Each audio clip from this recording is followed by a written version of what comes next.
Good morning, everyone. Welcome to the Schomburg Center Centennial celebration.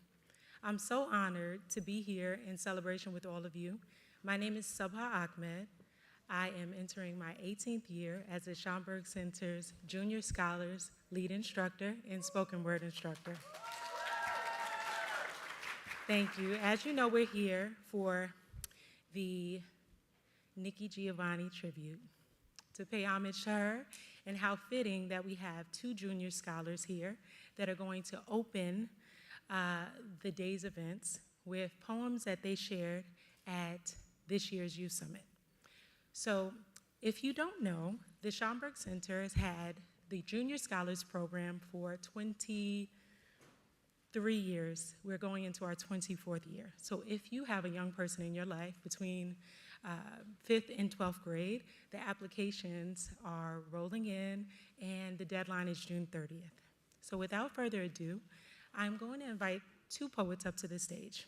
Anissa Abdurrahman is 17 years old. She attends Frank McCourt High School. She's entering her senior year, and she will be performing a piece called We Be. She enjoys poetry as well as knitting and binge watching Netflix. So please join me in welcoming up Anissa Abdurrahman. You can stand. And next, I'll welcome up Skylar Bowery, who is 17 years old, a recent graduate, and she will be matriculating at Xavier University in Louisiana in the fall. Skylar is head of her STEP team. She enjoys cooking, and she also enjoys spoken word. She plans to pursue a career in marketing in the future. Please welcome Skylar Bowery. So in spoken word, we have something called the sacrificial lamb oftentimes, just to warm up the stage. And so before they do a piece, I will do a piece that I wrote when I was their age. Is that all right with you? Yeah. Okay. Okay. The pain in her eyes struck the clenched fist as her lips trembled. Symbols of shackles, chains, whips, ships, the rape, the brutality, the work, tapered her every movement. Her heart became truant. Many times these actions rehearsed as her soul burst into tears. Diverse hatred dispersed upon the first voice she hears. She is trapped in the curse. The hearse is living in her mind. And all that time, no one ever reimbursed her many deaths, nor the theft of her life. And despite her countless efforts to fight, these are her rites of passage. Ignite my rage, the sages, and my pride, prayers of a black she slave, her rights long denied. All right, so up first, we will have Skylar Bowery. Dream, little black girl, dream, because that's all you'll ever do. We've been dreaming for centuries and have always seen it through. People be riding on our dreams, our sorrows and our fears, always there to listen to others, yet for us, no one has a second to hear. We hold on to our dreams so others can achieve. Fear our nightmares in silence because ain't nobody care about our dreams. But our dreams turn into businesses, causes, and careers. Our dreams win Tonys, Oscars, and Best Albums of the Year. Our dreams win gold medals in the Olympics, and we get first place. Our dreams make us vice president of the United States. Our dreams speak through poetry as we express ourselves ever divinely. We talk that talk like my girl, Miss Nikki Giovanni. So you dream your little dreams, and I'll dream some dreams of mine, because our dreams are their nightmares. It's a story as old as time. Yes, dream, little black girl, dream, because you will meet success. Dream, little black girl, dream, because little black girl dreams are the best.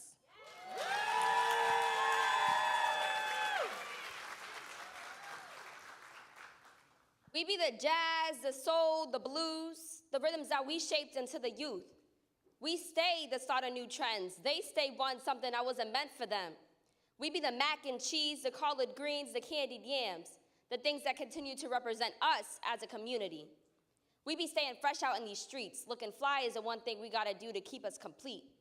We be the victims of the white man's plan. They keep doing things to make us feel lesser than. Whipped, kicked, and tricked, use Jim Crow to restrict. Stripped of our rights, but our spirits won't be flicked. We be the box braids, the cornrows, the one thing the white man couldn't contain. Shaping our hair goes way back. Our ancestors wove freedom in every strand.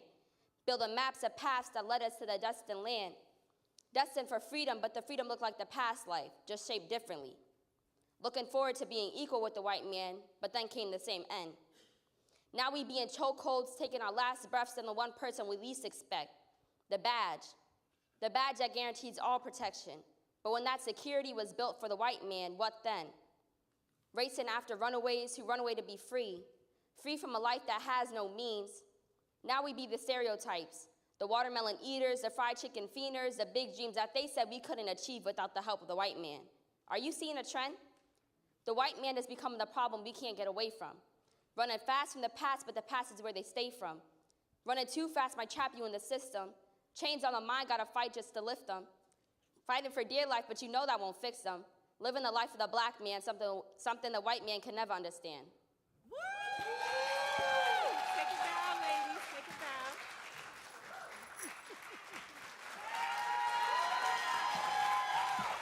down. They're incredible. Thank you, ladies.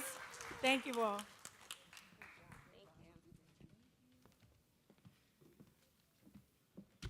Let's give them another round of applause, please. Thanks to Junior Scholars instructor Sabha Ahmed, Skylar Bowery, and Anissa Abdur-Rahman. It's a great way to start our Centennial Festival. Good morning. Welcome to the Schomburg Center for Research in Black Culture. I'm Joy Bivens. I have the distinct privilege of serving as director of this historic, now century-old institution.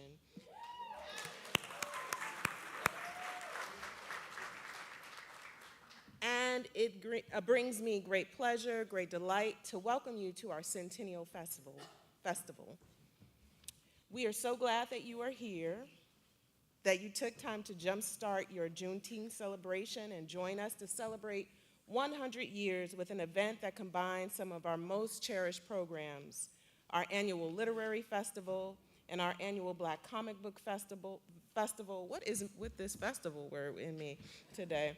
With a very special block party. So today you're not only going to hear from stellar authors and creators from across the global Black diaspora, we are also bringing you the music that all good parties need.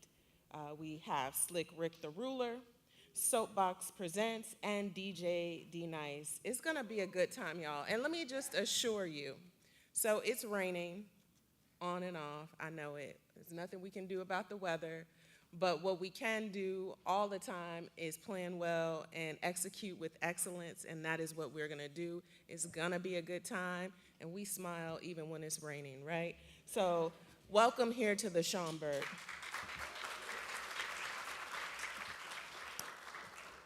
This year, as you see, our Centennial Festival pays homage to the great Nikki Giovanni, who we lost last December. Miss Giovanni was an iconic poet and educator whose love of young people was as evident as was her love of words. And we had the great pleasure of hosting her here at the Schomburg not so long ago as she performed the gospel according to Nikki Giovanni. And though that work was new, she ended her set with a poem that I know I met when I was a young person, first encountered as a teenager, Ego Tripping. And it was a great way for her to be here at this space. So we remember her, we call her name, and I'd like to just offer a moment of silence as we think about this giant who gave so much to our culture.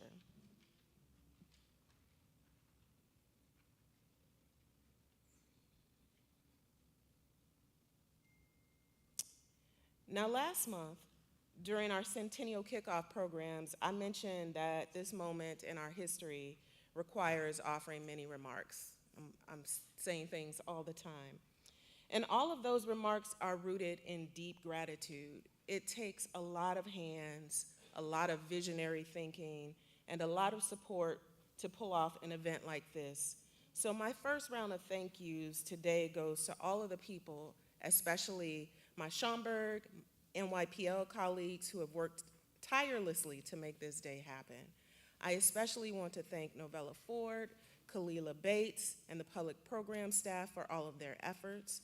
I want to shout out Thisha Shabazz, Casey Matthews, our bookshop staff. I want to offer gratitude to all of my colleagues in development, security, facilities, comms, library leadership, and I also want to offer some thanks to folks who have helped pull this together, including Leslie Ann Murray, Brown Girl Book Lover, Yadan Israel Sr., editor at Simon & Schuster, Rio Cortez, who's a poet, New York Times bestselling author, former Schomburg staff, Aniyihi Edoro, I hope I said that right, founder and editor-in-chief of Brittle Paper, assistant professor of global Black literatures at the University of Wisconsin-Madison, and Zenzele Johnson, arts educator, Harlemite, and also former Schomburg staff. And I want to thank anyone who I may have forgotten, because I'm sure I have forgotten someone, and I'll learn that soon, that helped add to this fantastic lineup of authors, musicians, and creatives that you will see here today. So will you join me in giving all these people a hand?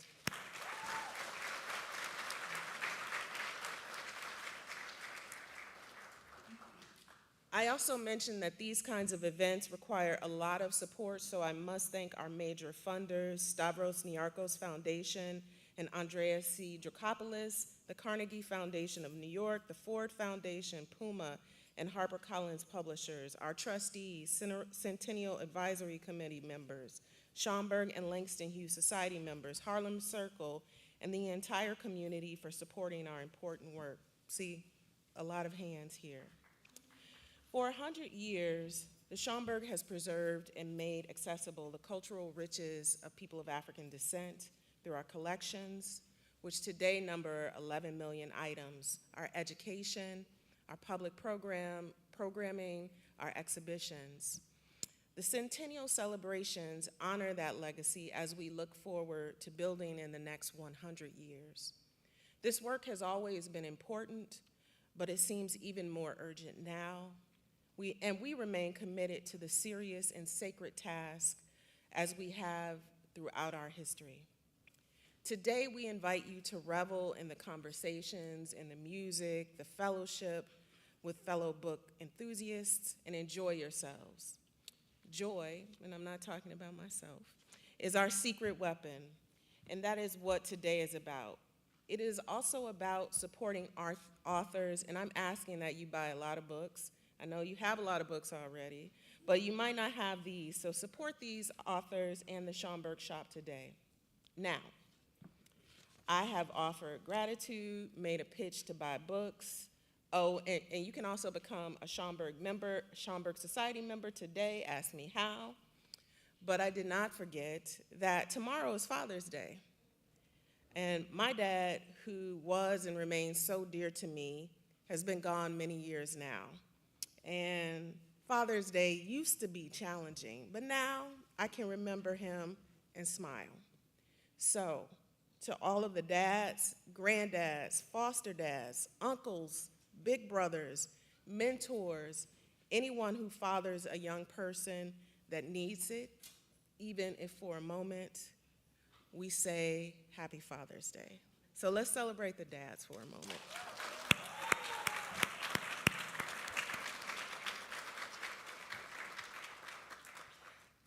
Now we have a special moment of recognition.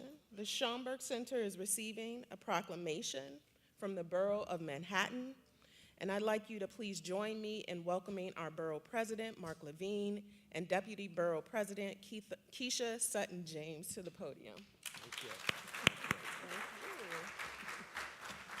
Hello, Schomburg. Happy 100 years.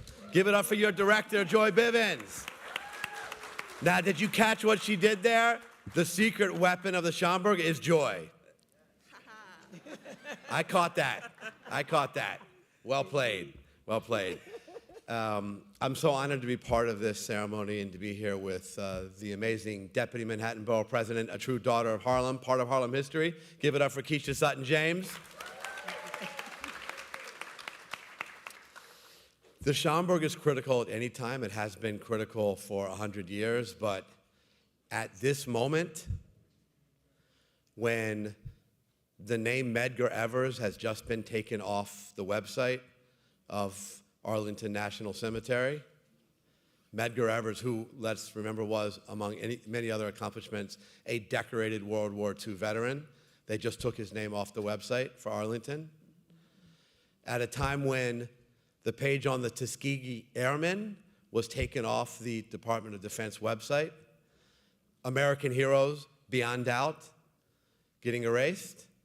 At a time when the Smithsonian's Museum of African American History is under attack from the White House, when all these stories, these institutions are under attack, we need the Schomburg more than ever. We need this now, more than ever, to prevent the erasure of Black history. And I don't know whether the great Artur Schomburg himself was an optimist or a pessimist, but I'm pretty sure that he knew even 100 years after he made that historic contribution of thousands of documents of Black history, I'm pretty sure he knew that there would be an ever-present threat of erasure of Black history. And I'm pretty sure he knew that to have documents to prove the incredible contribution of Black people in America, in the Western Hemisphere, around the world, I'm pretty sure he knew we would need those documents to keep us anchored to the truth. And we need that more than ever when the mere virtue of diversity is being attacked, where knowledge itself is being attacked. Thank you, thank you, thank you to the Schomburg Center for being this vital anchor for the truth, for history, for Black New York, for all of us. I'm so grateful to this institution, truly. And to mark this moment, we're going to do what we like to do in the Borough President's office. We got an official proclamation, and I'm going to pass it off to Deputy Borough President Keisha Sutton-James. And thank you. And I will just say I am so thrilled to be here as well. Grew up across the street, have always this has been a part of my life for forever. Part of the Centennial Committee, too. That's right, yes. I served on the Centennial Advisory Committee. My grandfather was, when he was actually borough president as well, and was very supportive of the Schomburg throughout the years. So I am honored to be here. I will note one thing that I learned recently, which is that, I don't know if you know this, you probably do, of course, because you know everything, Joy, that less than a decade before Arturo Schomburg started the Schomburg Library, white residents in Harlem made an attempt to ban Black Harlemites from coming to the 135th Street Library. So in the context of understanding that and learning that and knowing that and coming up on the Centennial, I thought, and in the context of what you said, Mark, Mr. Borough President, rather, the fact that we have made it to 100 years and we know we can continue to go on and on and on because we have persevered and we have stood the ground and we've done what we need to do. And so with that, we have a proclamation to celebrate. I guess I will read the first, maybe you can read the second. So whereas in 1925, the New York Public Library established the Division of Negro Literature, History, and Prints at the 135th Street branch, laying the foundation for what would become the Schomburg Center. That foundation also solidified through the visionary leadership of Arturo Alfonso Schomburg, a distinguished Afro-Puerto Rican scholar, historian, and bibliophile, whose vast personal collection of books, manuscripts, artworks, and historical documents was acquired in 1926 and became the core of the center's holdings, and I will pass it to you. Whereas today the Schomburg Center is the steward of more than 11 million items that illuminate the richness and diversity of African American, African diasporic, and African histories and cultures, serving as an indispensable resource for scholars, students, artists, educators, and the global public. And whereas, we're going to cut through some of the whereases.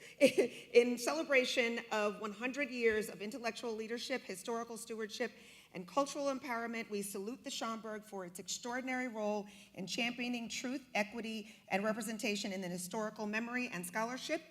Now, therefore, I, Mark Levine, do hereby commend the Schomburg Center for Research in Black Culture for their contribution to the city and proclaim Saturday, June 14th, 2025, the Schomburg Center for Research Day in Manhattan. Congratulations.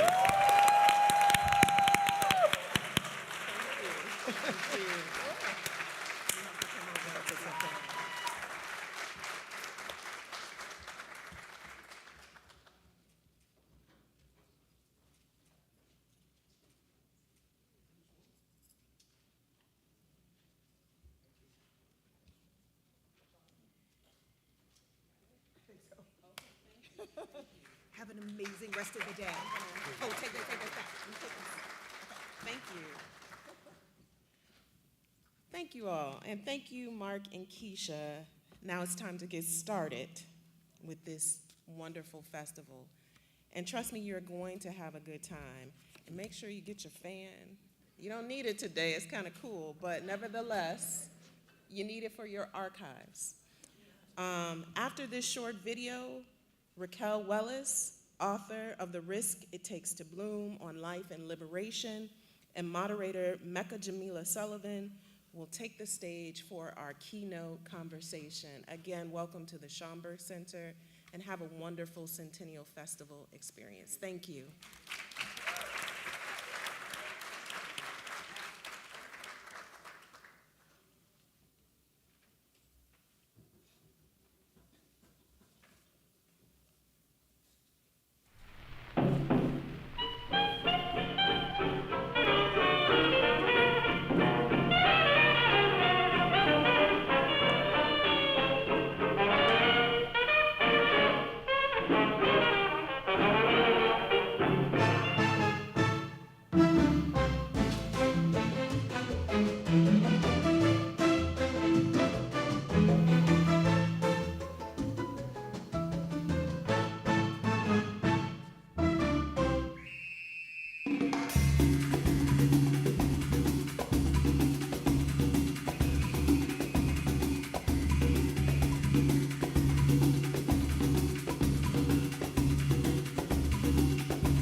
Please welcome to the stage Raquel Willis and Mecca Jasmine Sullivan.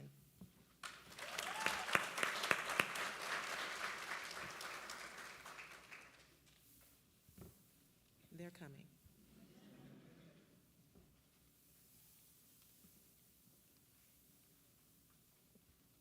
While they're getting mic'd, I will let you all know that it is raining outside, and should we need to pivot, we will, and we'll let you know precisely where programs are happening and what's happening in this particular space around the music celebrations. So we got you covered, so don't worry, okay?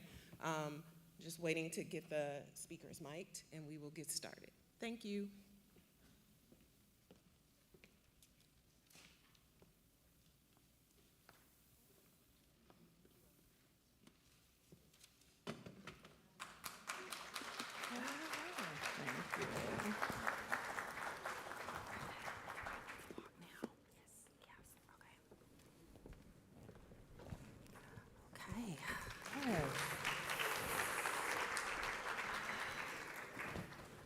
Good morning, everyone. Nearly good afternoon. I'm Mecca Jamila Sullivan, and I'm so excited to be here, to be in conversation with the Raquel Willis about her phenomenal memoir, The Risk It Takes to Bloom on Life and Liberation, and just excited to be here as part of the Schomburg Centennial Festival. I'm gonna begin by reading Raquel's bio, and then Raquel, if you don't mind, reading for a little bit from the memoir. We'll jump into conversation, and then we'll open up for a larger discussion. So, Raquel Willis is an award-winning author, activist, and media strategist dedicated to collective liberation, especially for Black trans folks. She's the co-founder of the Gender Liberation Movement and an executive producer with iHeartMedia's first ever LGBTQ+ podcast network, Outspoken. Raquel hosts 2 podcast series, Afterlives and Queer Chronicles. She is also the author of The Risk It Takes to Bloom on life and liberation, which was published via St. Martin's Press in November of 2023 to great critical acclaim.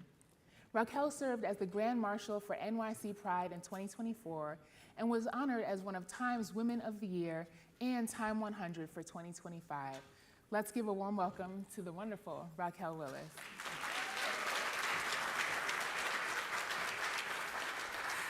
All right, thank you so much for that intro. Thank y'all for the warm applause. Thank y'all for coming out in this weather. Right. We did not anticipate this wetness, but you know, it's okay when it's slippery sometimes. Hey, love. So I'm going to just read a bit from the first chapter of Bloom, and it's called Four Blue Walls. I was 5 years old the last time I felt precious and pure, unencumbered by the restrictions of the world or my hometown of Augusta, Georgia. It was before the world began shouting at me to straighten up, walk differently, speak differently, be different. Then I was just a child with light brown wannabe hazel eyes, drawing attention with quiet wonder. On this April evening, the Windsor Spring Elementary School talent show coaxed this seedling from the earth. On stage, in front of a darkened crowd, in a lunchroom that doubled as an auditorium, the spotlight shone as I confidently recited a monologue about what I could be when I grew up. And the crowd goes wild, I screamed. In this hypothetical future, I might be a renowned basketball player who just made a game-winning shot. Space Jam had recently further cemented Michael Jordan as the main possibility model for little black boys, so it felt apt. But I was nobody's athlete in real life. Fright was my natural reaction to objects hurled in my direction.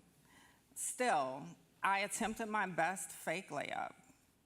Just before the ball whacked the floor, my sister Jessica caught it just out of sight backstage.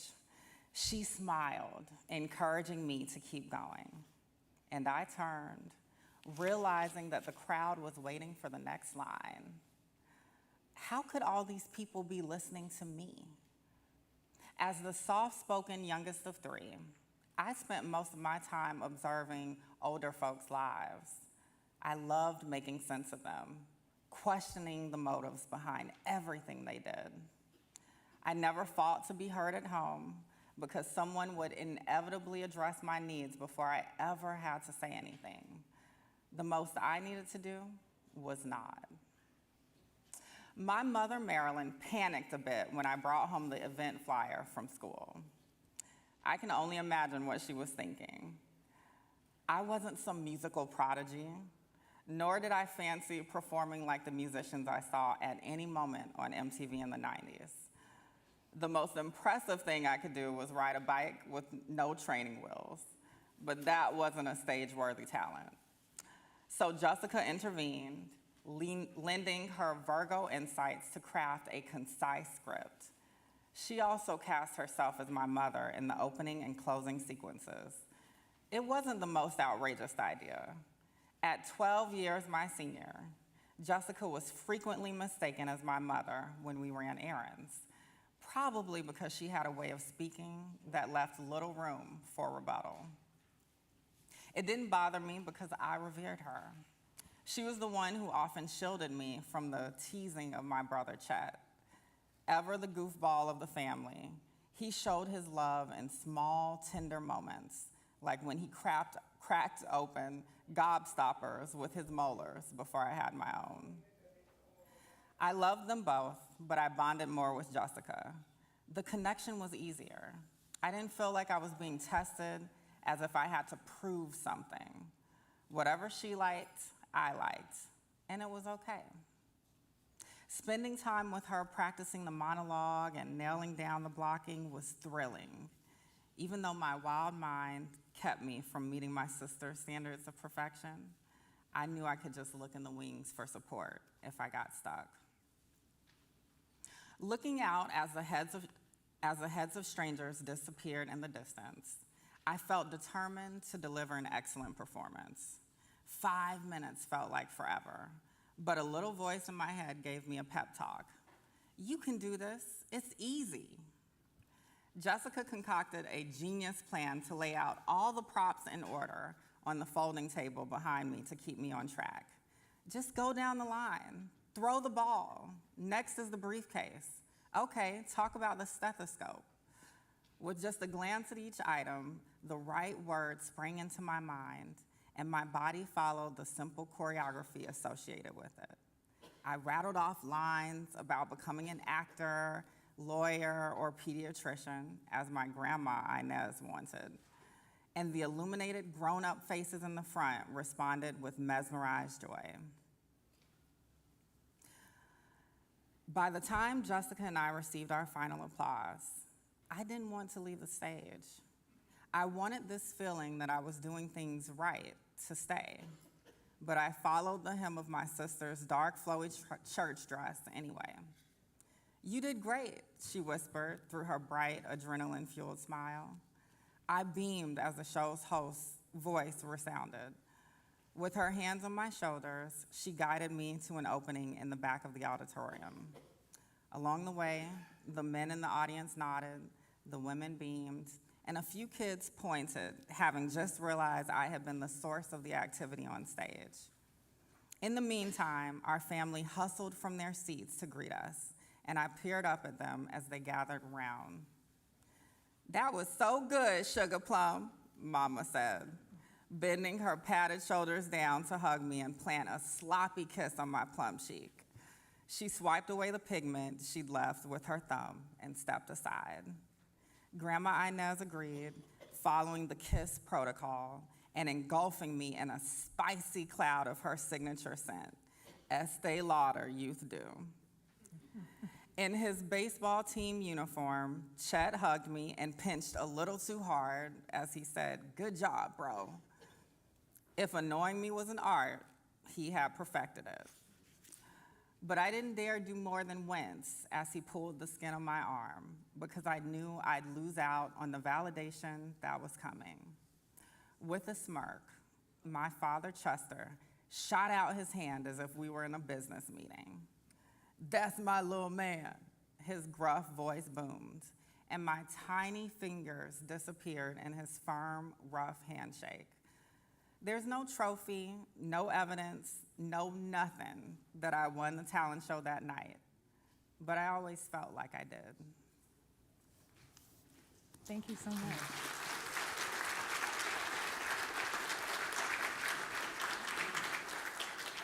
So when we were talking downstairs about what part of the book that you might want to read, the idea of introducing the beginning of this story, we get a sense of how the book is written, but also the meaning and the power of the book. This book it's a story, but it's so many stories. It tells so many different kinds of stories. There's a coming of age story, there's a coming out story, there are a few coming out stories.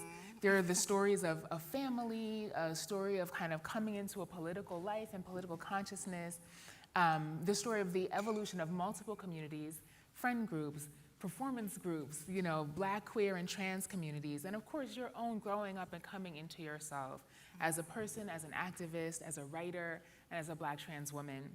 And you tell these stories in such moving and powerful detail. I'd love to hear you talk a little bit about when you knew you needed to write this story. What was the process of this story sort of coming into being?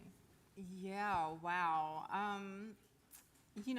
I think it was just the culmination, honestly, of a lot of little moments throughout life. I think growing up in the South in a very traditional Catholic family, Black Catholic family, so there were layers, y'all. I felt like I had to tell a story to kind of break free of all of the expectations. So I think that little seed was planted when I was a kid. And then sometime around when I was graduating from the University of Georgia, and I had studied journalism, I had minored in women's studies. This was like 2013. I graduated like 2 months before the amazing Laverne Cox starred in Orange is the New Black. And there just were so few narratives about Black trans people, and especially from the South. And I think there still are, right? Like when I think about this book coming out in 2023, the last kind of major release of a Black trans Southern memoir was in like 94, when the Lady Chablis, who was in Midnight of the Garden of Good and Evil, released her autobiography. So y'all, that's like almost 30 years. So place was so important for me to infuse into this as well. But I mean, I think in earnest, once I started to kind of be a loudmouth on social media Right. and start being known as an activist, it just became inevitable that I was gonna have to tell this story in some way. I love that, the idea that the story was in you and you were aware of its importance from a young age, and then it seemed like it's about finding the pathways to tell the story and figuring out what the stories are that you want to tell. I want to pan out and think about what it means to tell those stories in this space on this day, right? We're here celebrating the Schomburg Centennial Festival, right? That's a celebration of 100 years of Black culture, of Black history, of Black literature and Black writing. It also is the 5-year anniversary of the March for Black Trans Lives that you helped organize in Brooklyn on June 14th, 2020. You better know. Yes. Wow.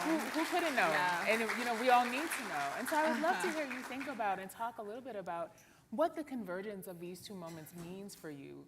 What does your work sort of do to bring these two moments together? And I should, step back and say, of course, we're also in Pride, right? So we're celebrating a lot of things. We're commemorating, we're celebrating, but we're also celebrating radical thought, radical action, sustained efforts over many decades of many, many communities of people to change the way our communities work and breathe and live, right? And so I'd love to hear you think about, what your work does in bringing those moments together, how you're moving us forward by being here on this stage today. Wow. Yeah. I mean, I don't really know how to put in words how legendary this space is. The Schomburg has been a pillar for generations. Absolutely.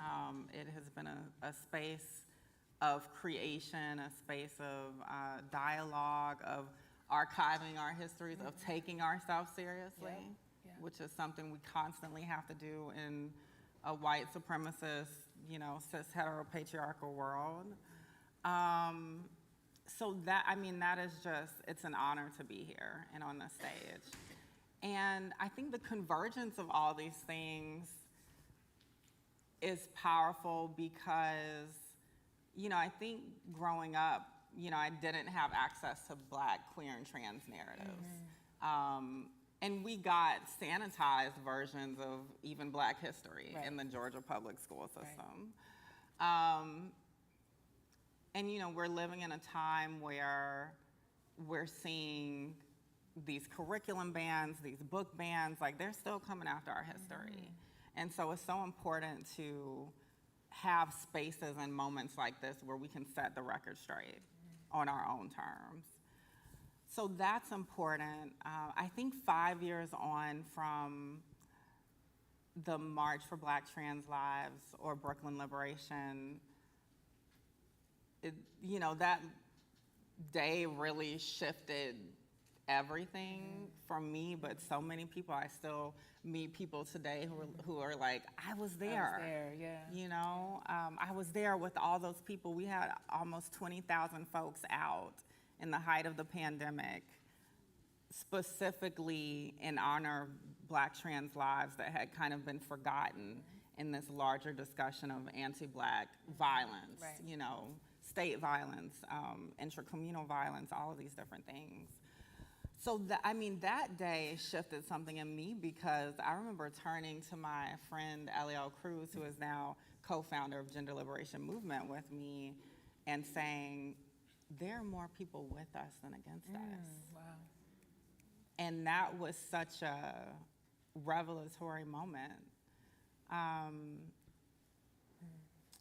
And I think things got hard. after the summer of 2020. And I've said this actually, I think the last time I was on the stage, like 2 or 3 years ago, that we went through a trauma that we haven't fully discussed or acknowledged of being gaslit around how close revolution felt in the summer of 2020 for a lot of people. I think for a lot of elders that I've been in conversation with, you know, some of them have felt like, okay, well, you know, maybe this could have been a moment. I think some of them were like, we've seen these moments come and go. How do you stay committed to the long haul? I think a lot of younger folks, especially folks who've been in the movement for Black lives, it felt like this is the time. Right. If it doesn't happen now, it never will. It'll never happen, right. And that's a hard thing to reckon with and let go of and learn from, and then still be committed to these fights for collective liberation. So it's a mixed bag. Yeah, you know, 5 years on, I'm still trying to take care of myself so that I can be in this for the long haul, but also remind folks that every generation That's right. has their struggles. That's right.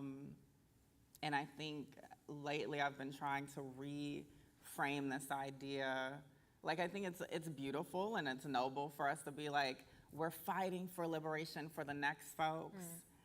And it's also like, fuck, I want some liberation right now. That's right. So how do we do both? Right. How do we fight for the ones to come and also build in glimmers of liberation now? Yes, absolutely. Audre Lorde says we cannot live without our lives, right? And I think that's what she's getting at with that. We can't imagine a future, we can't imagine legacy unless we think about what is sustaining us right now. And I think this is something that a lot of us are thinking about, you know, hopefully always, but especially maybe for the last several months, right? Kind of having to go back and check in and say, okay, what is feeding us, what is nourishing us? Maybe we can all kind of think about that. And I'm gonna ask you that question again a little bit later in our conversation. But one of the things that comes up as you're speaking, you know, you mentioned growing up not seeing Black, queer, and trans narratives. And of course, you know, there have been changes. You've already mentioned Laverne Cox, Janet Mock is another person contributing so much to representation, especially of Black trans folks and Black trans women in popular media. Literature is a place where maybe we have, you know, had a little bit more of access to these kinds of stories and narratives. And, you know, I'm thinking about how your book, The Risk It Takes to Bloom, contributes to a kind of long-standing canon, or, you know, I like to think of it almost as a pantheon of Black queer writers, Black queer memoirs, who bring together multiple kinds of stories, you know. So your book, you know, as I said, it includes all of these different personal and collective stories, but it also includes history, poetry, letters, speeches, right? Almost the full text of iconic, important speeches. I'm thinking about the Sylvia Rivera speech, Y'all Better Quiet Down, which is included almost in full in the book. And this is part of a tradition, or I see this as a tradition of Black, queer, and trans memoir, where we have to include lots of different stories to tell the fullness of our story. Audre Lorde's biomythography, Zombie, is one of those, right? The works of James Baldwin, Alexis DeVoe, Randall Keenan, K.B. Brookins, Alexis Pauline Gumbs, Cameron Awkward-Rich, all of these, even Tourmaline's phenomenal, right, biography of Marsha P. Johnson, that really sort of stretched the bounds of the genre of the memoir to tell Black, queer, and trans stories. So I'd love to hear you talk a little bit about how you knew what form this book would take, and what traditions you see yourself as writing within. Are you writing within a Black, queer memoir tradition? Are you writing within broader traditions, other traditions? Where do you fit into this legacy? Interesting. Come on, Craft. Hey, We you know, love a that's what we do. Question.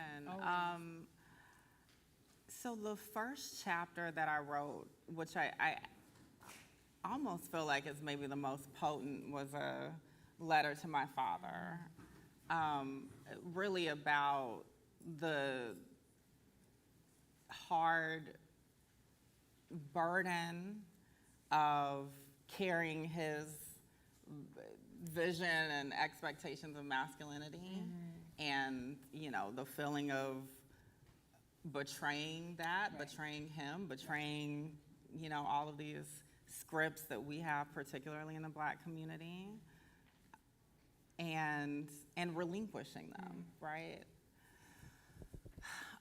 So that was the first chapter that was fully fledged, because I knew that that was going to be the hardest thing. And I mean, you can Google this, so I'm not really giving away the story, but my father passes about a year before I really come to terms with my gender identity. And that letter was so important, but it did come from an organic space, and I think as I was starting to section the book off into these 4 different sections that kind of nodded to the title, The Risk It Takes to Bloom, it felt necessary to kind of have that epistolary approach continue. And then I started to look at kind of the inspiration of like Baldwin, right? Writing to his nephew, or even thinking about The Color Purple and these letters between Celie and her sister. That just felt like a space I could carve out where I could just be candid and I didn't have to be like the narrator that knew knows everything, right? You know, so that was helpful. And I think with the speeches, it felt important to archive my words, I think, and then also the words of Sylvia Rivera, as you mentioned, the words of Juan Evans, a Black trans man who was profiled by police in Atlanta, and it kind of caused a stir. It felt important to archive that, almost in a sense of like In Search of Our Mother's Garden, or like Sister Outsider, right? Because who was going to archive for me? Right. You know? Right, we have to do it. We have to do it ourselves, and we don't know how life is going to go, how long we have here. And I think life felt very precarious in the height of COVID when I was writing this. So all of that really went into some of those different approaches I was taking. And what about that question of like literary tradition? I mean, you've mentioned, you know, names of authors who clearly have informed your work. What are some of the traditions that you see this book kind of carrying forward? I mean, I feel like that's so hard. I feel like I don't want to be Like presumptuous. presumptuous. Well, I can tell y'all what I think. I mean, You go for it. I see this book definitely, like I said, within a kind of tradition of Black queer memoir, Black trans memoir, big Black feminist energy, right? Which I think is, and a number of the authors that we're talking about are Black feminist writers. And it reminds me of the works of folks like C. Riley Snorton and others, also Hortense Spillers, who really kind of push us to think about how Black feminism must be trans inclusive in order to do its work as Black feminism, right? It has to think about gender and sort of gender oppression in kind of broad ways, and the literature is often a place that happens. I see this happening in this book as well, you know? So I mean, this is a way of asking you about your influences, but also maybe asking about legacy, right? What are the conversations that we're pushing forward with this book? Yeah, I mean, well, thank you. That's a beautiful lineage. And I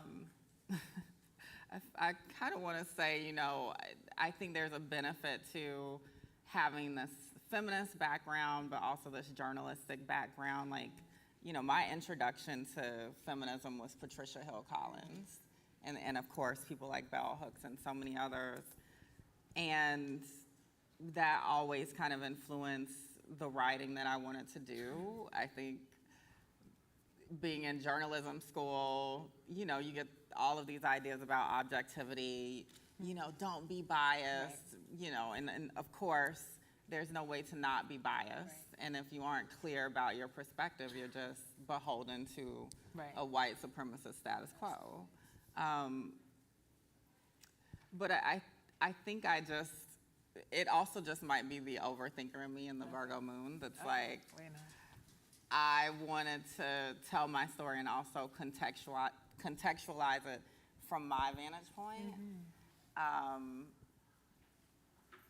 And that, I think that just felt important, you know, that's me fully being myself on the page, you know, much to my therapist's chagrin. I'm always overanalyzing everything.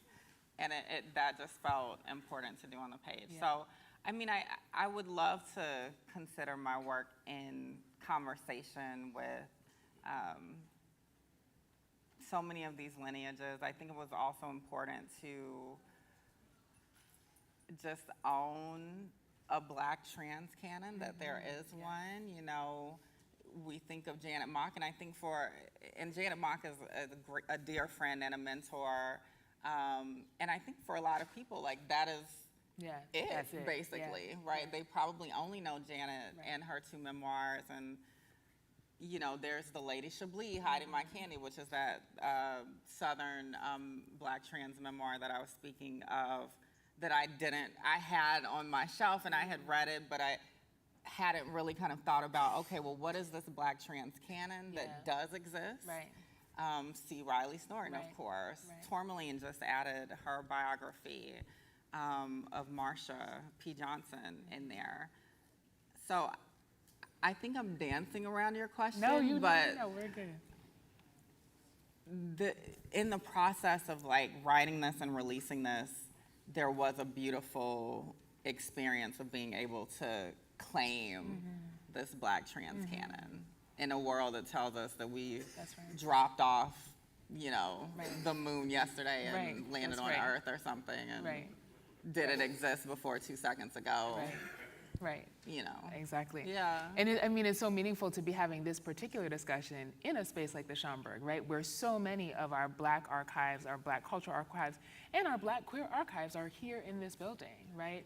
And the idea of thinking about, and I'm thinking about the In the Life archive, I'm thinking about the Black Queer Oral Histories Project archive, you know, Stormy DeLavery's archives are here, right? There's so much beautiful, you know, queer and gender expansive sort of history and Black cultural past and lineage and legacy that's here in this building. I love bringing, you know, sort of the inauguration of like, we're claiming a Black trans archive in this conversation that, of course, you know, involves so many others, but that this book is an important part of that.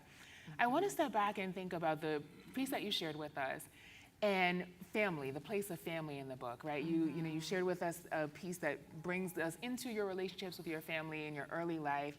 Family is depicted with such joy and love, but also complexity and nuance. I mean, this is like a real story. It's a story of a real family that's going through loss and pain and joy and celebration and all of the in-between. How did you approach writing about family in this book? And I also want to point out, so I read a short version of Raquel's bio, but in another version of the bio, you say, born and raised in Augusta, Georgia, Raquel has a loving mother and siblings who affirm and support her. She is also the youngest child in a family and an auntie to a host of nibblings. So, you know, if you could talk about family in the book, but also like, why is it important for you to be so explicit and direct about having a loving, affirming, and supportive family, so much so that it's part of your bio? Yeah, I mean, I think to what I was just saying about this idea that, you know, Black trans folks just kind of were beamed onto Earth yesterday. Right. You know, it's important for people to understand that we have families and loved ones and lovers and kids and nibblings and a whole ecosystem.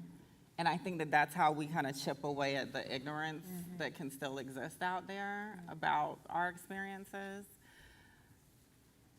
And, you know, there's this quote from GLAAD that's like 71%, I believe, of people in the US say, of American adults say that they don't know a trans person. Wow. That say is doing some heavy work. For real, right? That's like, But I think it's important to name that I have this family. You know, that I'm not out here alone. right. That feels important.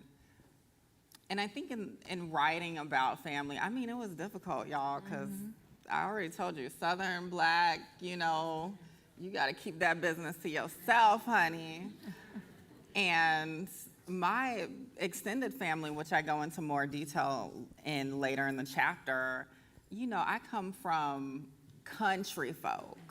like Barnwell, South Carolina, Live Oak, Florida, like not metropolitan areas. And I come from people who taught in, you know, one-room churches and schoolhouses and all of that. So I really wanted to add that flavor, that color into the book, because I think we've lost some of that in contemporary discussions about the Black experience. I think sometimes there's a shame around the South or roots that are Southern, a shame around being country and coming from country people, and I'm not ashamed of that. So those pieces felt important. And I think with the difficult stories that I tell, the moments of feeling betrayal or rejection, I read those difficult moments to each family member in the process of editing, because I've just kind of always had this mentality that, like, I owe it to the people closest to me to tell them something before I tell the world. Yeah. And there was one moment where I was talking with my mom. I was reading a story about kind of my initial coming out, and or not my initial coming out, but when I came out to my dad, because that was the no-no. Like, she was fine knowing. She was like, don't tell your dad. Wait until you graduate. And I felt betrayed by her in that moment, and reading that was so hard. And she was a bit defensive and was like, I don't remember it like that. And then lo and behold, like 2 days after we got off the phone from that difficult conversation, she sent me the longest text message she had ever sent me, still to this day. And she was like, I'm so sorry that this is what that experience, how that experience impacted you. I didn't remember it that way, but you have to tell the story from your vantage point, and I'm sorry. And I was like, my Black mama apologized? Right? Like, That's like a real apology. that was a real apology. That might be bigger than Tom 100, anything right? else. That's a win. That was a win. Yeah. So it was just a beautiful moment between us. And this book really helped actually enliven and deepen my relationships with my family.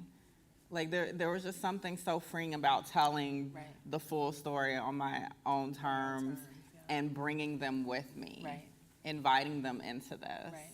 And it's not, and to go back to, I think, the initial frame of the question around why talking about family, it's not that my family has been perfect. Like, we had to evolve, as you can imagine. And yet, it's possible for people to transform, you know? I love that. It makes me think about the activist Teague Milan, who talks about how transition is not an individual experience, right? As one person transitions, and you know, you might say something similar about other kinds of coming out.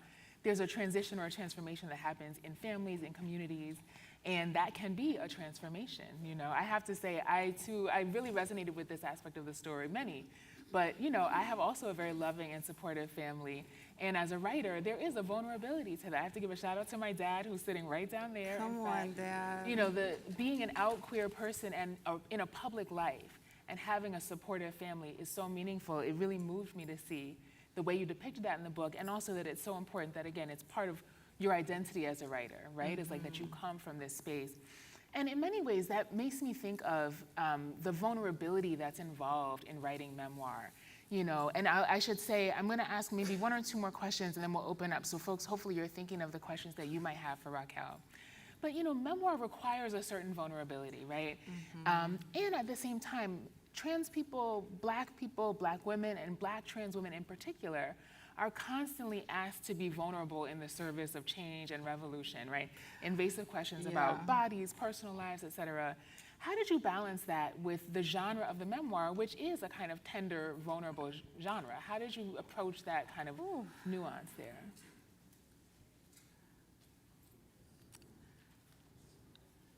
I think it was a gift back to myself to be vulnerable and in maybe the most extreme way possible and know that it wouldn't destroy me. Wow. And, I think about, the little kid version of me, all of the secrets, all of the silence around what I was experiencing as a little queer kid. It just was kind of the culmination of all of those moments where I couldn't say what I wanted or maybe needed to say. This was a gift back to myself to be able to do that. Wow. And similarly, the intro is framed around speaking at the National Women's March in 2017, which was kind of like my introduction to national visibility. And my microphone was cut before I could finish my speech. And it's funny, actually, Janet Mock made the suggestion, was like, well, what do you think about considering that for the intro? And it was beautiful because it's kind of this moment where the microphone is cut and I can't fully say what I need to say, and then the memoir kind of serves that purpose. So I have so much gratitude for her for that suggestion. Yeah. And and you bring us kind of full circle to that moment 5 years ago, right? Where now you have the microphone again. This is part of the frame of the book. You have the microphone, and so much has happened. COVID has happened. George Floyd protests have happened. The kind of amplification of Black Lives Matter and its erasure of Black trans lives, right? And so we really see, in addition to all these other stories, a kind of coming to voice with this national platform. I'm glad that you brought that up. My final question before we open up will be, so the book opens on that Women's March in 2017, a few months after the first election of the person who shall remain nameless. And you talk about the disbelief, the pain, the trauma that is sort of in the air within the march, attendees, but also your family, your mom in particular. Disbelief is a word that comes up. And I think many of us can sort of resonate with that, right? We might be experiencing a similar kind of disbelief, maybe even compounded by the fact that we really never thought we would be back here. Yeah. And you show us how, in that first iteration of that experience, through community, through family, through kind of giving to oneself, right? Through a creative practice, through beauty, you were able to kind of sustain yourself, right? The risk it takes to bloom in some ways, for me, evokes that idea of sort of what do we need, what nourishes us, what sustains us through the risk of living fully and loudly and taking up all the space in the world. So I have a two-part question. What is it that's sort of sustaining and nourishing you right now in this moment? What do we need to bloom? And then the other part of the title is on life and liberation. What is liberation to you, and what does it look like? What is it going to feel like? How will we know when we get there? How will we know when we get there? Okay, I have a little bit before I have to answer that. Yeah, so okay, that's right. I got it. I'm gonna keep it for you. Yeah. What is sustaining me? Family, of course. It's not a device, for a book, but my family is really the foundation for me. My mom, my sister, my brother, all my nibblings. Actually, today, I'm missing my niece's first dance recital. They'll record it, right? Hopefully. They better. I know it. What else are they doing? But it is family and trying to be there for them. And, my nibblings are so tickled by the things that I've done and I've accomplished. And, You know, they're like, my auntie famous. Hey. And I'm like, can y'all just like chill out just for a Right. second? But it's cool to them. They don't really know what I'm known for. Sure. But it's just funny that they care about those things. So family, I mean, definitely friends. You know, it is Pride Month. Pride, as people keep saying, was a protest, and it was. You know, the Stonewall riots definitely was a queer militant uprising against the New York Police Department. Don't get it twisted. Right. It was a fight against state violence. Right. We got to be fighting against all forms of state violence, Right. militarism, everywhere. Yes, we need to be fighting for a free Palestine. That is a Absolutely. part of what I understand to be liberation. And a free so many places, right? Thinking about our folks in Sudan, thinking about our folks in Congo and so many other places that are not discussed either. So I kind of jumped off, but I mean, I think what's sustaining me is that these reminders of our power, right? The people who are on the ground in LA fighting for migrants, right? The people who are not buying these narratives that pull us apart from other groups on the margins. That's what sustains me. It's young trans people. I mean, we have a major Supreme Court case that a lot of community is on pins and needles about, the U.S. v. Scarmetti case, which could potentially strip trans youth of access to gender-affirming care. But there's still youth in this time who are like, I want to be outspoken. do this, yep. I'm not afraid. Yeah. And their parents are like, I am a little bit, afraid. but I'm here with you. Yeah. You know, like those are the things that are sustaining me, and good sense, good food. Hey, beautiful. Yeah, all of that. I love that. Yeah. I love And then I think the liberation piece in there is saying we got to jump to the Q&A. You know, I think liberation is almost too expansive to kind of whittle down, but I think at the heart of it, it's building a world where, or a universe if we're trying to live on other planets and stuff, where we can all just live free on our own terms. And I've been really talking a lot about gender liberation lately because I know that it's not just trans and non-binary folks who are facing these restrictive notions that make us feel small. Like, cisgender people are going through it, y'all. Like, I'm gonna give y'all permission to like own that y'all are going through it too.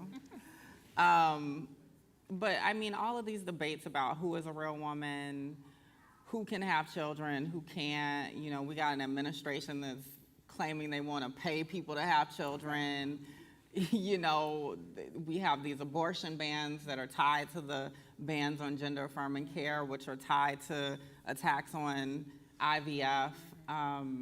You know, we're facing all types of battles that we need to see the connections in. And for me, liberation is about us understanding those connections and fighting for each other, even when we don't always understand why. That's it. Yeah. I love that. Well, I want to have a round of applause, but we also need to open up for Q&A. But I need to applaud that last point because I think that says it all. So we'll open up for Q&A, and just, you know, if you don't mind, think about keeping your question brief, maybe just, you know, one kind of clear question for Raquel to address. It looks like there are mics in the back, so perhaps folks will use those.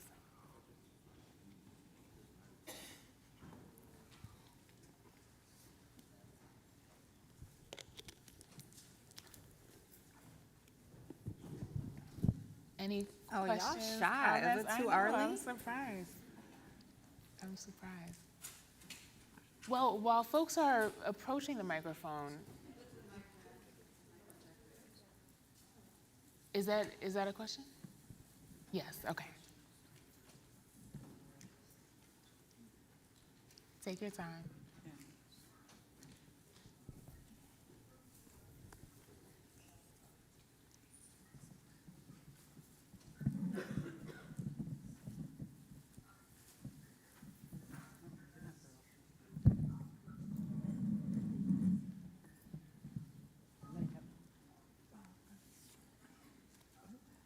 Hello, my name is Jackie Blades, and I'm glad that I made this occasion.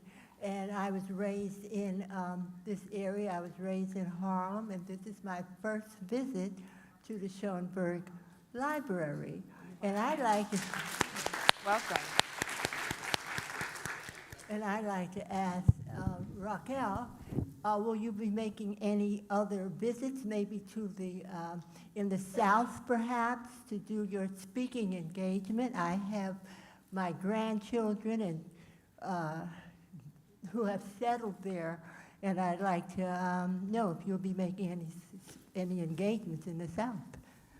Yes, so I actually went on it was like 25 stop book tour that ended about a year and a half ago. So I did do like a slew of stops. I went to Tennessee. I went all over Georgia because Georgia would not let me get away with not going to my hometown. I went to where I went to school, and then Atlanta, of course.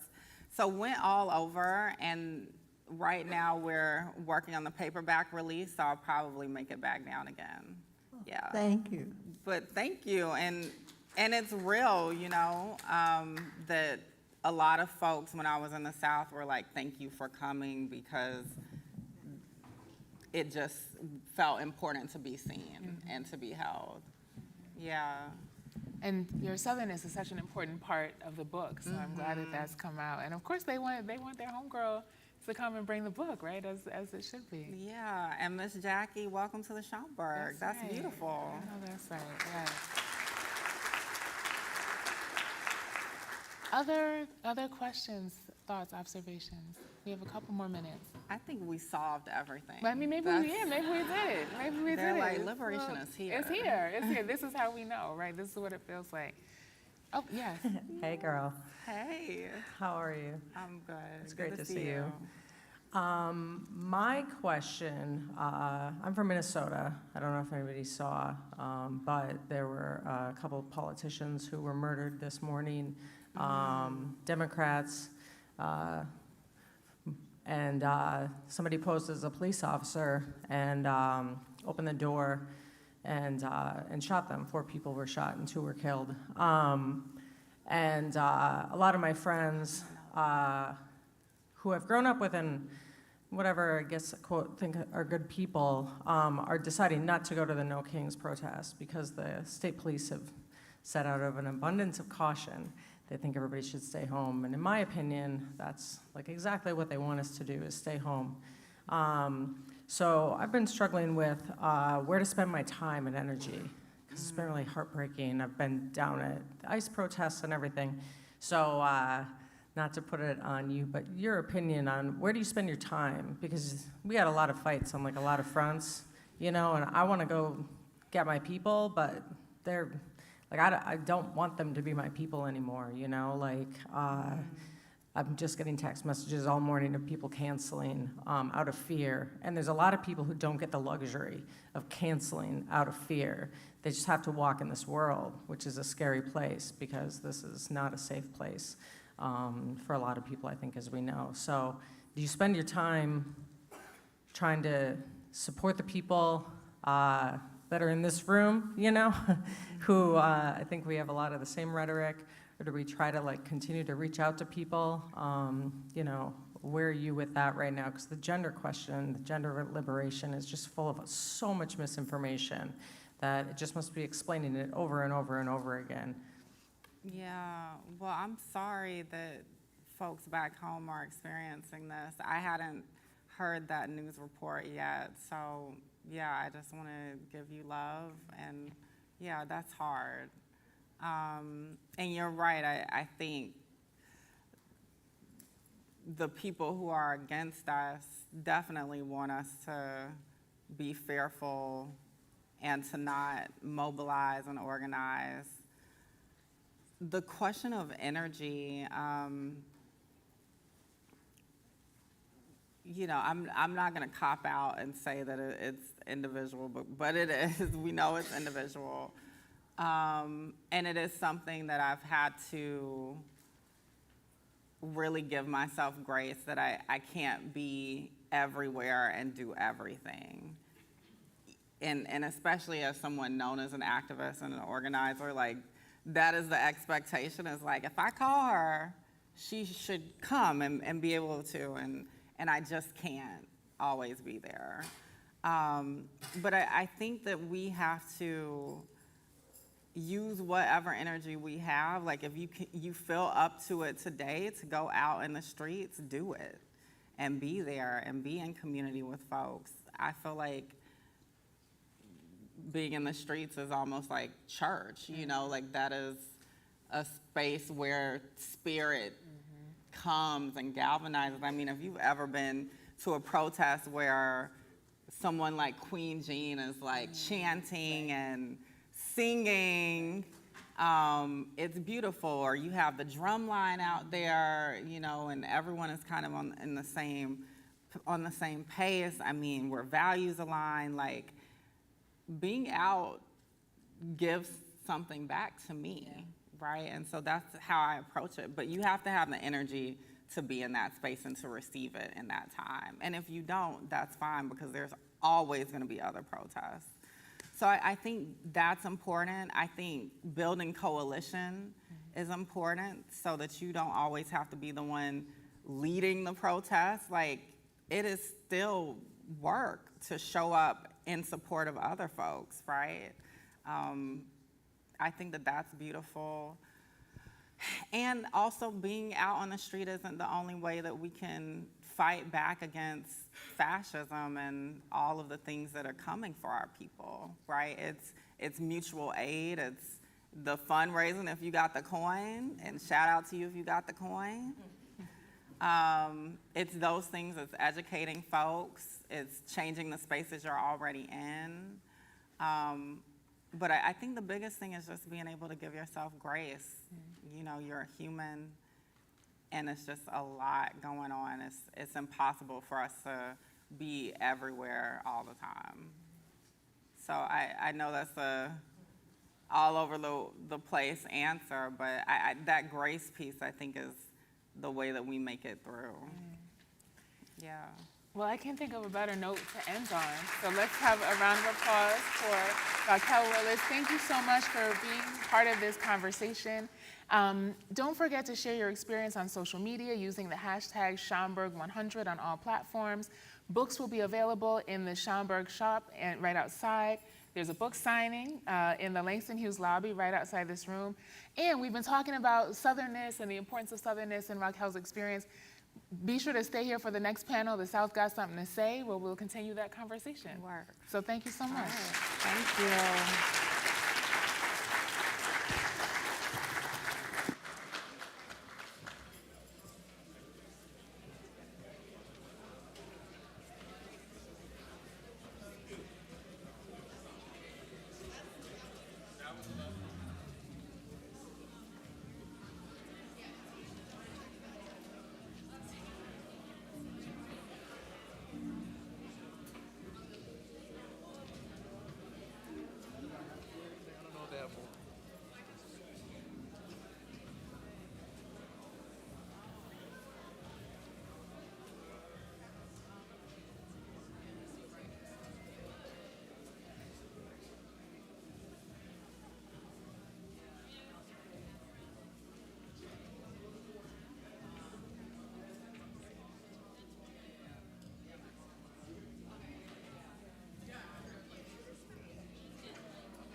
Hey, y'all. How y'all doing this Saturday? Good. Just 1 second.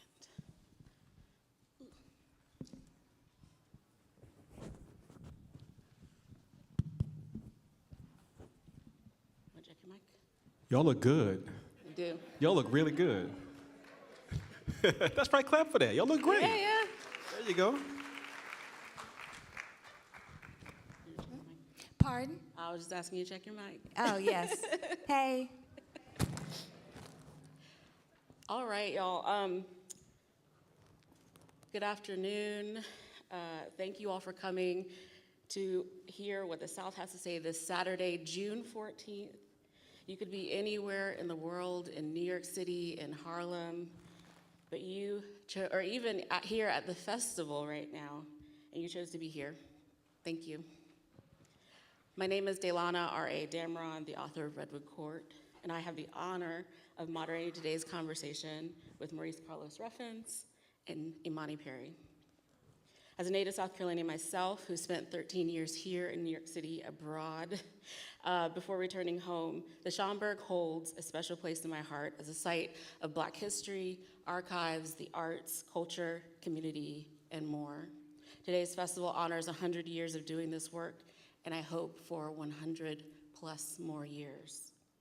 So let's get into it. We have a short reading by each of our panelists, our authors, and I've got a few questions to get the conversation started. And if we have time, we'll pass it on to y'all if you have any questions. But first, I'd like to read their short bios. Maurice Carlos Ruffin is the author of national bestseller, The American Daughters, as well as The Ones Who Don't Say They Love You, a one-book, one New Orleans selection, which was longlisted for the Story Prize. His debut, We Cast a Shadow, was a finalist for the PEN Faulkner Award, the Dayton Literary Peace Prize, and the PEN American Open Book Prize. All three books were New York Times Editor's Choice selections. Ruffins is the winner of the Iowa Award in Fiction and the Louisiana Writer Award. Ruffin is an associate professor of creative writing at Louisiana State University. Imani Perry is the National Book Award winning author of South to America, as well as 7 other books of nonfiction. She is a Henry A. Morse Jr. and Elizabeth W. Morse Professor of Studies of Women, Gender, and Sexuality, and of American and African American Studies at Harvard University as a 2023 MacArthur Fellow. Perry lives between Philadelphia and Cambridge with their 2 sons. Yeah.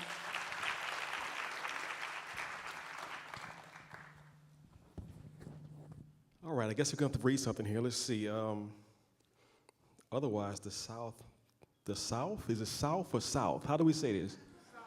I'm confused. South. Is it F or a TH? It's South. Okay. The South got something to say. Let me see what I'm going to read here. All right. Take these glasses. Give me a second. Is it capital S or little s?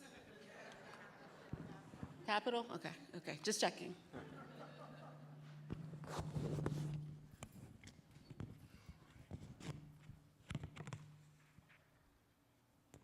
So when we leave here, y'all going protesting? What y'all doing? Y'all chilling out? You're going to the party later, right? Y'all going to the party. I can see it. I can see it in your eyes.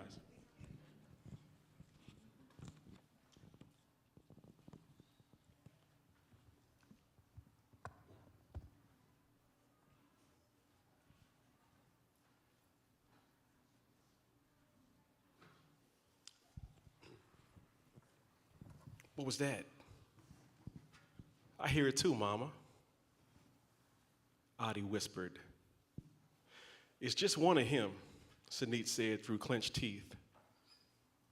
I was fine to let him be, but he done followed us this far. He up to no good. As if called into being, a white man in muddy pantaloons walked past. Say nothing, Sanit said. Stay here.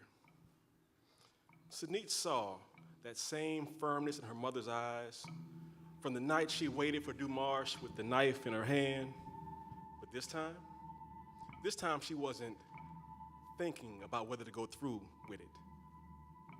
Sanit stood up and walked onto the path behind the man. When Sanit was within arm's length, Adi saw her mother produce a short knife. And the sight of that knife, that sharp dagger, caused Adi's mouth to fly open. Adi's surprise manifested in a small escaped sound. The man wheeled around and threw a punch that seemed to go through Sanit's face. Sanit and the man struggled, arm in arm, body over body, first standing and then on the ground. The man's paleness flashed in the dusk, his belly like that of a fish. He and Sanit tussled until he got his arm around her neck. Sanit had dropped that knife, and she was calling out to her daughter for help. And Adi wasn't sure if she was calling for her or calling for the weapon. Birds flew wild in the canopy. Furred animals rooted in the foliage and made for their own escapes. Her mother was slapping the man's arms, but this didn't change anything at all. He just grunted and pulled his arm tighter against Sanit's neck. Adi threw herself at the man, and the man knocked her backward.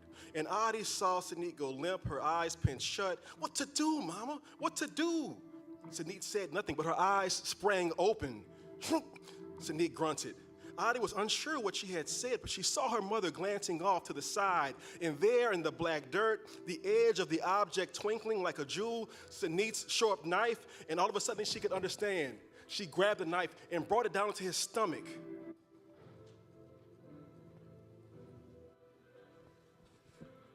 The man yelled out, "God!"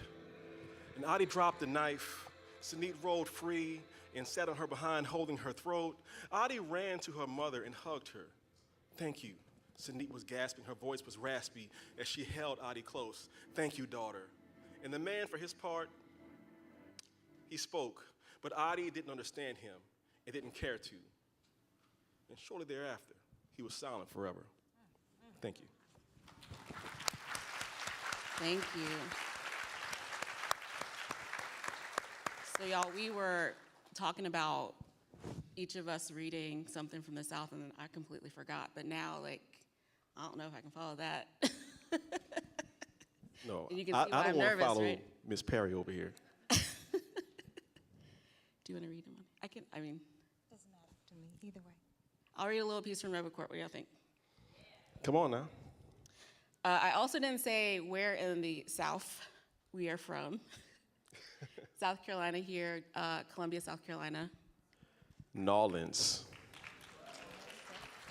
Birmingham, Alabama. Woo, woo,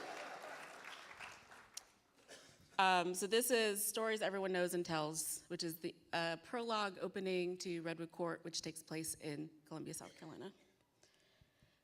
My grandpa Tita says, "I am the second and last daughter of Rena, who is the only daughter of Weezy, who was the first daughter of Lady, who is the secret daughter of Big Sis, who was born to Sarah, who came from Ezra, the adopted daughter of Ruth, who adopted her because Ezra was a slave and was sold without her mama. But the story was Ezra's mama had 13 children, depending on who asked and depending on if you count those unborn or born dead. Ruth had 5 children, 3 blood and 2 like Ezra. Tita says, when we go that far back, it's hard to know who or what is what. That far back, and it's not a matter of blood relations so much as, but a matter of who brought up who protected who survived with who. I am writing all of this down. I tell him I have to draw a diagram for my history project and bring an artifact, one that traces my history all the way back to whatever country we immigrated from to come live in the United States. I know we didn't immigrate like that is, of our own free will, but I ask him if he knows what countries at least we go back to. Baby, the way I see it, I don't know if none of us Negroes get to answer that question in this life, he said, pulling a cigarette from the corner of his mouth. I feel a way about his use of Negroes because I was taught the right term was African American. That's what I've been taught to use. Tita says ain't nothing African about him but maybe his skin, the way they see him. To me, Negro sounds too close to the N-word, but he says it's clear to him to define himself this way. Folks saying black and not always meaning African American. He takes a sip of Senka coffee I fixed just right, just like he taught me. How far back do you know we go, I ask. We go back to Georgia for your Grandma Weezy side, I guess. And for you, Sometimes I like to think we just emerged from the earth like Adam. How are we supposed to go back? I'll stop there. Beautiful. Y'all better get that book.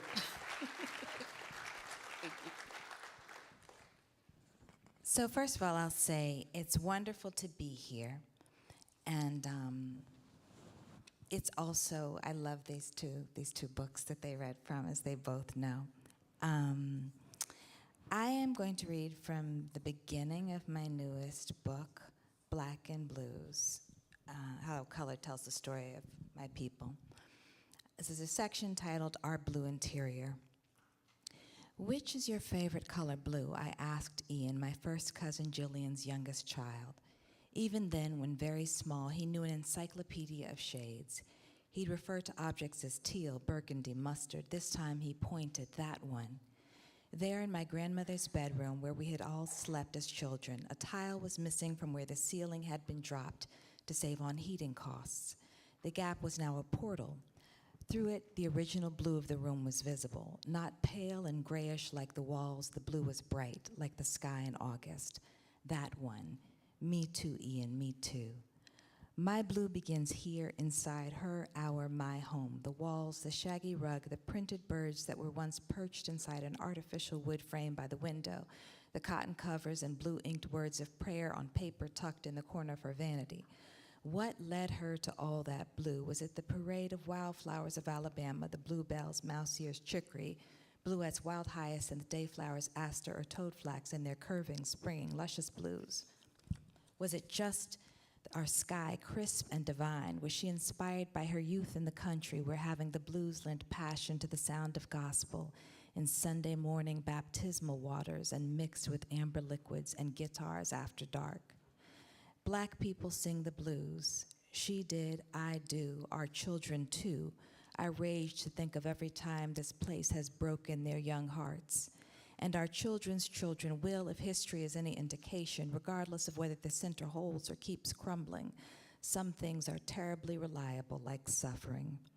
But despite the scourge of injustice and the regularity of misery, we have learned to sing and therefore live in a full-throated way without fear of an ugly mouth or crumpled face. What matters is that our voices are thick and honest. This blue-black living and doing is a bittersweet virtue, mastery and heartbreak, and raw laughter from the underside. We people who created a sound for the world's favorite color, the blues, offer a testimony. We have looked to the blue expanses of even our most treacherous of landscapes as places of possibility. The North Star in the midnight sky, which led the enslaved to free territories.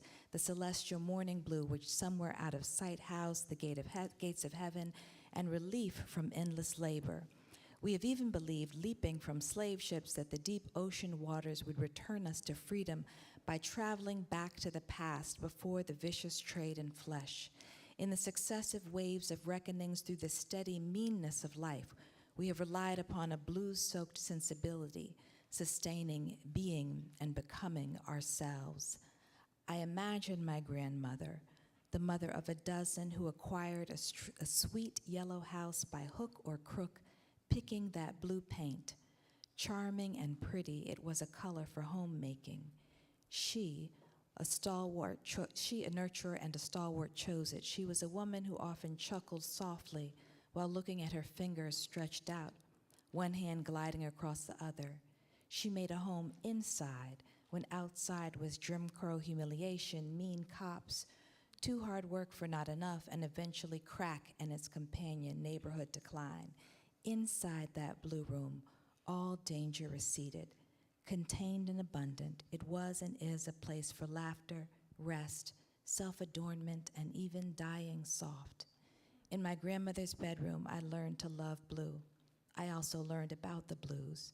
She taught me that we who have the blues also have beauty, both beauty and the blues, inside and out. Thank you.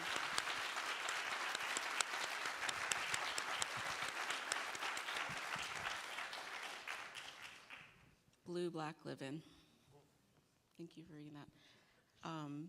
So, y'all know it's been said that writers write our obsessions, and we are in some ways explore the places that made us, right? In our work, Imani in South America, even here.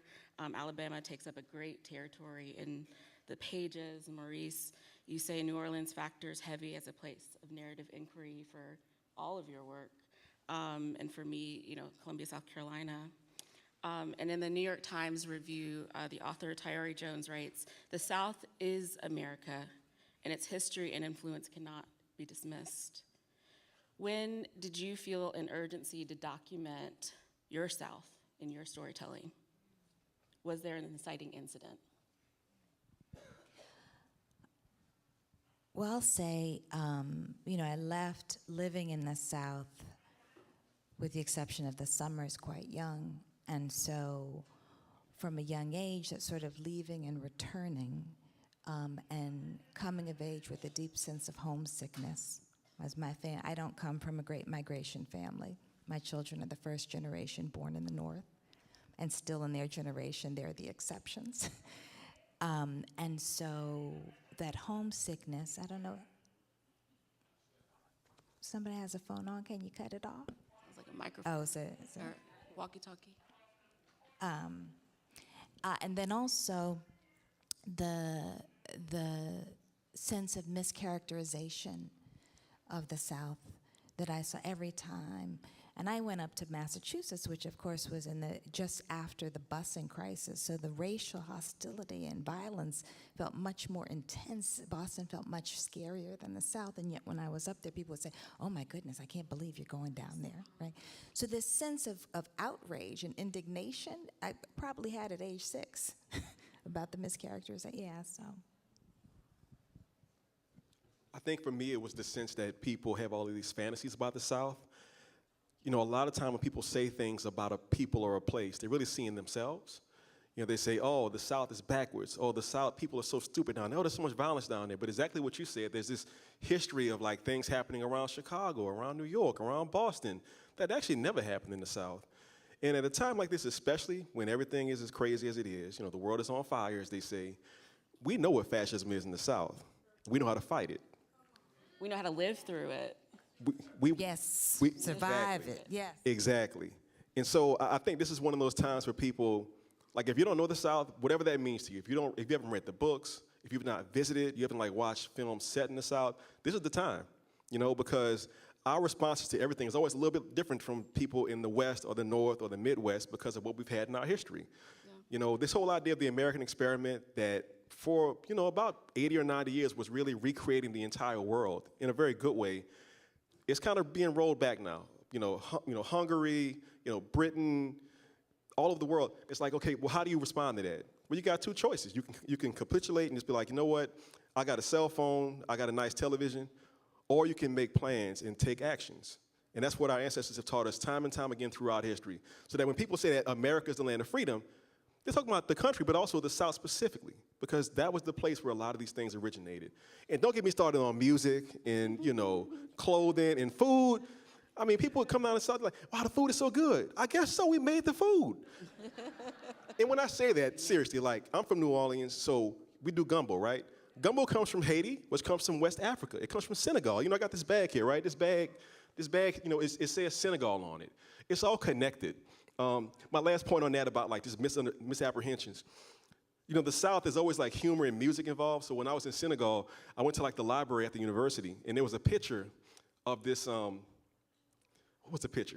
It was a black and white drawing somebody had made, and it was like Aristotle making philosophy, but whispering in his ear was an African dude being like, "All right, Aristotle, this is how this works." You see?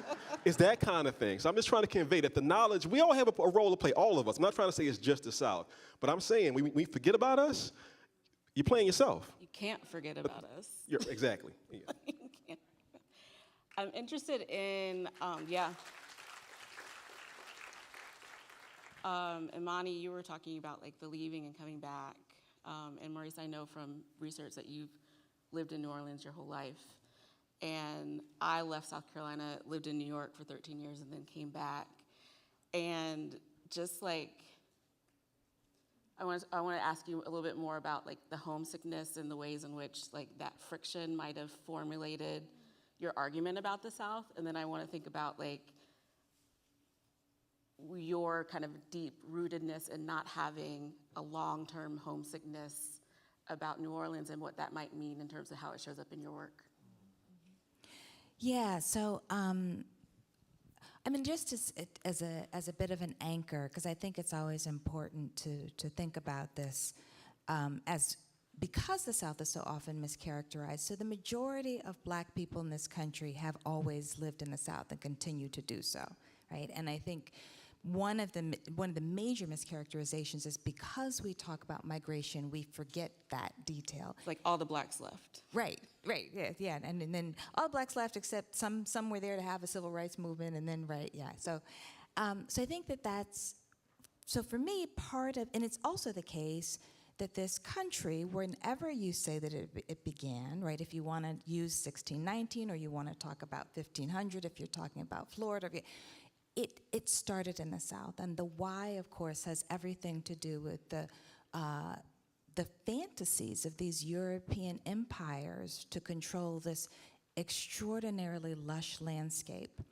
And it ignited their imaginations, but it also ignited an imagination for cruelty, a willingness to engage in all kinds of destruction of people here, but also to not just steal Africans, but to grind their lives down into the production of wealth. So that's the root of this nation, is both the imagination and the cruelty simultaneously. And there is this proximity, this intimacy with that history that is sustained in the South, right? We know this. When you walk past the places where your dead are buried or where your ancestors labored, where your blood is in the soil, that shapes a kind of consciousness, and just something that, that Maurice just said. So for me, if I wanted to understand what this thing is that we're living through, it had to be there. And even to the extent that part of my work is always a commitment to bring us closer to the beloved community, closer to justice. This point that you just made about knowledge, about how to fight and how to endure, even just the point about how protest works. Most of the major media stories about the movement are about the moments of mass mobilization, which were important, but that's not where most of the organizing happened. That's not where most of the work was, not in marches. Right? It's the slow work, it's the intimate work, it's the elders. When Bob Moses, who led Mississippi Freedom Summer, he would always say the only reason SNCC could do the work that it did is because there were elders who'd been working for generations who could keep us alive, right? And so that there's the sort of quiet, everyday work, the knowledge about where to go. This safe houses, for example, the safe house that Martin Luther King Jr. was in, that allowed him to live a couple of extra years, right, in Alabama, right, this little house on the side of the road, that these practices are deep and complex, and there's still the folks who understand them. So to the extent that we're trying to figure out what to do now, right, as you said, there are deep roots to that. So I'm always because I know that's where the answers lie.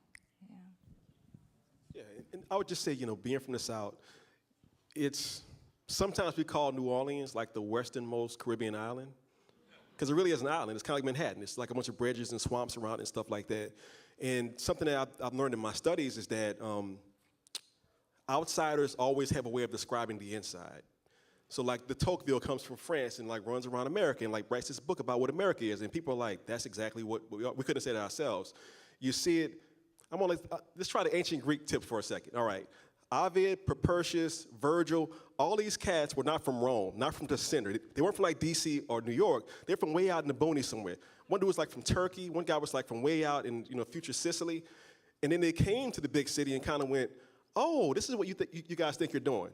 Propertius is like the funniest writer in history. He was a satirical comedian in like the year like 50 BCE or something like that. My point is that when you're on the outside, people will, they will play in your face constantly. So like right now we have somebody who is like this speaker for the White House saying, oh yeah, that Senator Padilla, no, he was aggressive. He was trying to attack, Kristi Noem. And these immigrants who are like making this stuff, they're all violent mass murderers. And what happens is, again, there's a choice to be made. Are you going to go along with the narrative or not? what I found time and time again that what makes the South special is the truth of it. Look, our brother's not here right now, Kiese. But Kiese is one who says it so clearly, I'm going to try and paraphrase it. He's the guy that says, we have all been trained to believe that Mississippi is hell, that it's evil, that it's bad. It's the blackest state in America. It's 40% African American. If you ask, where did the blues come from? Which helped make the jazz. And also there was the gospel that helped make rock and roll. And all these things that came to this point where you turn on the radio or stream music, that's straight from that source right there. But they tell you, oh, that's bad. We have a very important job right here, and the job is very, very simple. What they're trying to do to us in politics is convince us that we're all so separate and different from each other, right? And that we should know each other. I'm in this room right now with y'all. What the South has taught me is we gotta know each other and care for each other. My man Lateef, I only see you like online, right? We met like one time in real life, but you know me, I know you, right? Sharita, we met like 30 minutes ago in the bookstore because you read our work. It's my job to know you. My sister Anel Lopez, author of I'll Give You a Reason.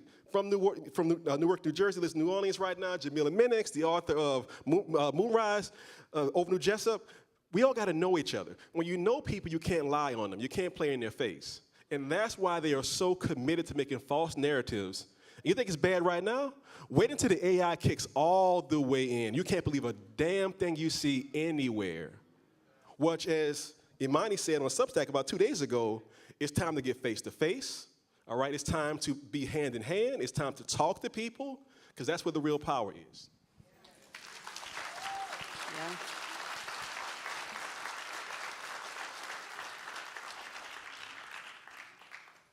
In a conversation you had, Maurice, online, I'm forgetting the source, I apologize, but or an essay you wrote, you say, I'm writing about the power of community to sustain people in dark times. You want to say anything else? I mean, just the ways in which our conversation has shifted. There are protests outside. This 2025,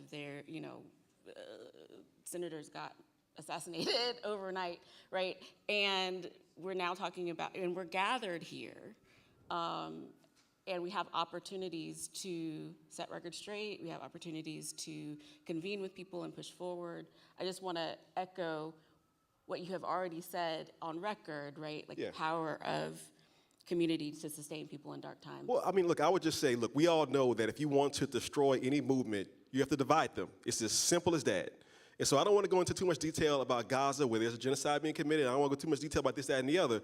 But as somebody who monitors the right media, like the right-wing social media and that kind of stuff, look, I've been almost red-pilled like a dozen times. I'm listening to the podcasts, reading their publications. I'm trying to figure out how they're thinking about stuff. And one of the things they did to us was they managed to divide us about what was happening in Gaza.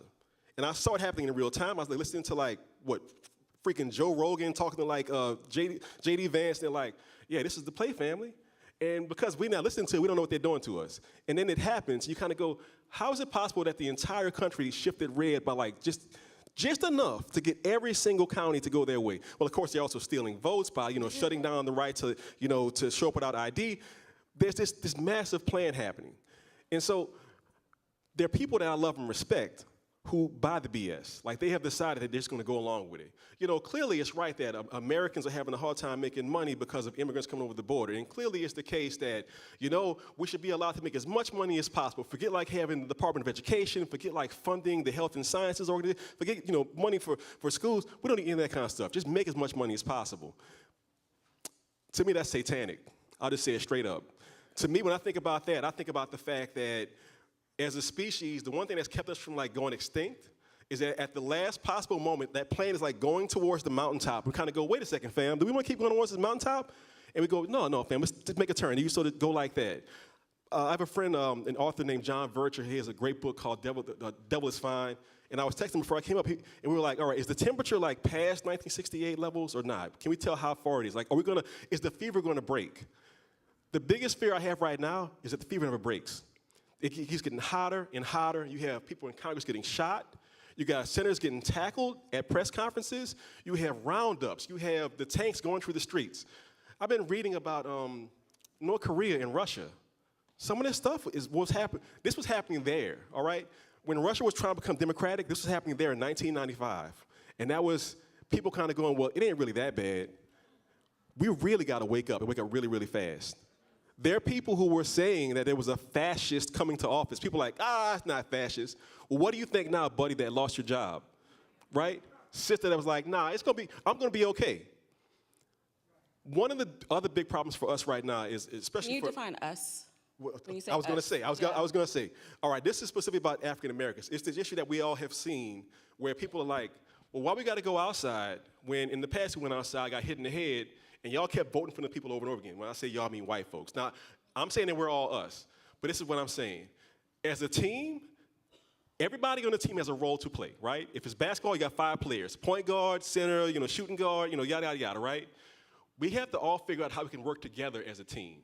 They're going to keep trying to divide us over and over again.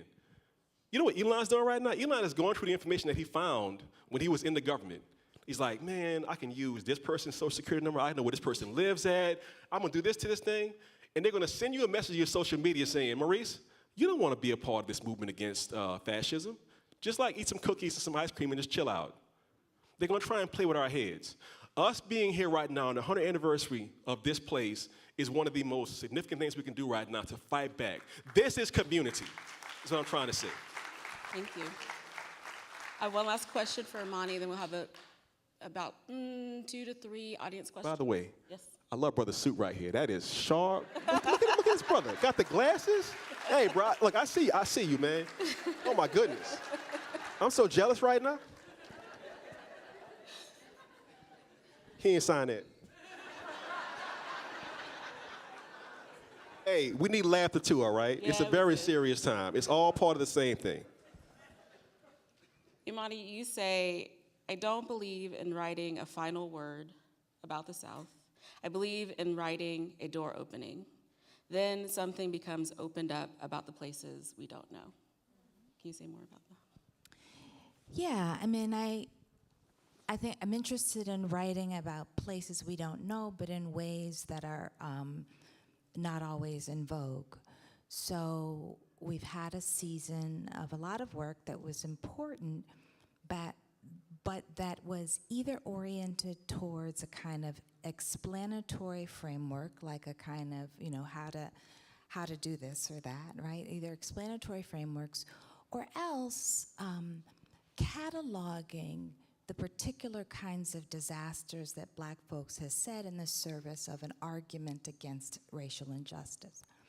And as much as I understand the sensibility behind that, we have to be very careful not to reduce our people and our existences to a political argument. That we have to be understanding of the kind of full-throated complexity of Black experience. In part, I mean, for many reasons. One, principally because we're human, but also because that, in fact, is in some ways the miracle that the history of the Black South teaches, right? It's that people, the site of such incredible violence and wounding is actually the place where beauty is created, right? So we think about, and that the creation of beauty at the site of wound is, in fact, the insistence upon being fully human. Against the sort of dehumanization. And so for me to attest to that is not to, and I'm always, it's the beauty of the landscapes, it's the beauty of the music, it's the beauty of the food, it's the beauty of the language of the culture. To tell those stories is for me, is not to reduce an account of the horror, but actually to demonstrate how deeply disgusting and inhumane it was, right, when you can see the fullness of people, and also to tell a story true, right? And I think part of what we've talked about is so much of the mischaracterization of the South is because it has been reduced to the example of the dehumanization, right? For the sake of argument, but of course it doesn't jibe with the reality, right? And it doesn't, I think, fully attest to who we are. So I am particularly invested in telling story. And I'll just say really quickly, I keep reading from the beginning section when I've been reading, because the home in which the story begins burned down. It was my grandmother's home. Everybody was safe, but it burned down the night before my launch event for this book. Devastating. My grandfather's piano gone. My cousin's upright bass gone. Pictures, the furniture my grandmother bought over time, all of these things, right? Precious, precious artifacts gone. The book then becomes the space in which that house lives, right? And that's also part of it too, because in the faith we've experienced so much loss that part of the reason we have to tell the stories is because there's been this effort to, and I think it was probably an electrical fire, we don't know, but but even that, environmentally, the costs of white supremacy and capitalism are extraordinary, but that we tell the stories in order to to allow something to continue even when there's enormous loss. Yeah. Thank you. What does your South have to say in 10 words? 10. In 10 words. We got questions. I love y'all. Oh, that's a beautiful thing for to say. Yeah.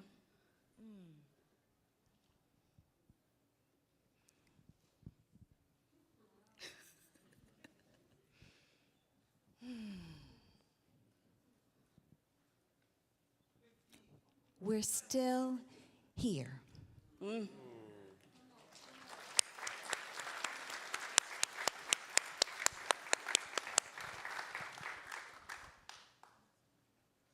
Oh, I have to say it? I'm moderator. What's good for the goose?